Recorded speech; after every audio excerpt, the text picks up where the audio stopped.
पातेपुर के रमौली में गरीबों के घर पर अतिक्रमण हटाने को लेकर प्रशासन ने बुलडोजर चलाया था, जिसका आरोप पीड़ित परिवार ने विधायक लखिंद्र पासवान पर लगाया है, जिसके बाद से सियासी पारा हाई हो गया है। इस बुलडोजर एक्शन में 1 दर्जन से अधिक घरों को उजाड़ दिया गया है और बारिश में उन्हें घर से बेघर कर दिया गया है। इधर बुलडोजर एक्शन के बाद आज पीड़ित परिवार से मिलने आरजेडी के भावी प्रत्याशी रीना रागनी रमौली पहुंची और पीड़ित परिवार के साथ कंधे से कंधा मिलाकर चलने की बात कही, साथ ही हर संभव मदद का भरोसा दिलाया।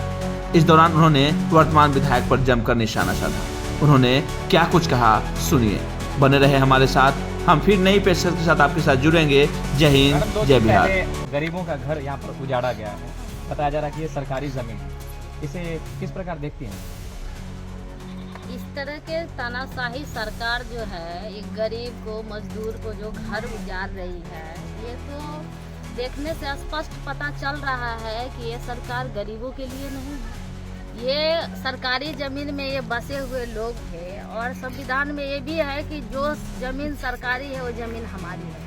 तो ये गरीब लोगों को घर से जो बेघर किया गया है, ये सरकार को खुद सोचना चाहिए। और अभी जो यहाँ पर जो सरकार में माननीय विधायक जी हैं, उनको भी खुद सोचना चाहिए कि वर्षा बुन्नी है और इन लोगों को देख के ये स्पष्ट पता चलता है कि ये लोग किस तरीके का जीने रहने खाने वाले लोग हैं और इन लोगों के साथ अन्याय अत्याचार कर रहे हैं। ये तो हम इस तरीके से देख रहे हैं कि संविधान विरोधी ये सरकार ये गरीब मजलूम के और ये दलित पिछड़े वर्ग के जो आदमी यहाँ पे बसे हुए हैं, इन लोगों को जो अधिकार से वंचित और रहने से वंचित कर रहा है, ये तो बिल्कुल तानाशाह सरकार है। इस तरीके से जो ये कर रहे हैं, ये तो इनको पहले सोच समझ के देखना चाहिए कि इन लोगों को जमीन नहीं है रहने के लिए, तो वैसे घर में इन लोगों का जो अनाज छीट दिया गया है, घर तोड़ दिया गया है। और मैं पूछना चाहती हूँ इन सरकार से कि जब आप तोड़े, इनके लिए कोई व्यवस्था नहीं किए, तो भी सरकारी जमीन में रह रहे हैं। अब सरकारी जमीन में रहने के बावजूद भी आप लोग जो इनके ऊपर अन्याय अत्याचार कर रहे हैं,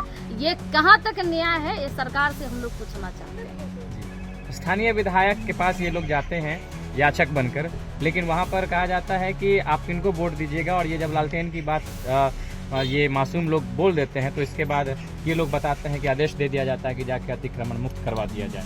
और उससे पहले लोग वही विधायक भी भरोसा देते हैं कि नहीं, आपका घर नहीं तोड़ा जाएगा, और जैसे ही लालटेन की बात होती है आदेश दिया जाता है कि घर को तोड़ दिया जाए। वहाँ के लोग बताते हैं, इसे कैसे देखते हैं? देखिए, तो इसका मतलब यही हमको समझ में आ रहा है कि आने वाले समय में आदरणीय तेजस्वी जी के सरकार बनने जा रही है, इनसे ये लोग घबराए हुए हैं, इसलिए दलित पर आए दिन अन्याय अत्याचार ये लोग कर रहे हैं। और हम आप लोगों के माध्यम से, आप मीडिया वाले के माध्यम से, मैं विधायक जी को भी और सीओ साहब को भी, जो सरकार में बने हुए इन सरकार से भी मैं ये कहना चाहती हूँ कि जिस तरह आप इन गरीब को, मजदूर को जो घर से बेघर किए हैं और घर तोड़े हैं, अनाज पानी जो है से छीट छाट किए हैं, उसी तरह आप आके और इन लोगों को घर का व्यवस्था कीजिए, रहने सहने का व्यवस्था कीजिए, ताकि ये बारिश बूंदी में ये लोग सर छुपाने के लायक कहीं पर अपना शरण ले।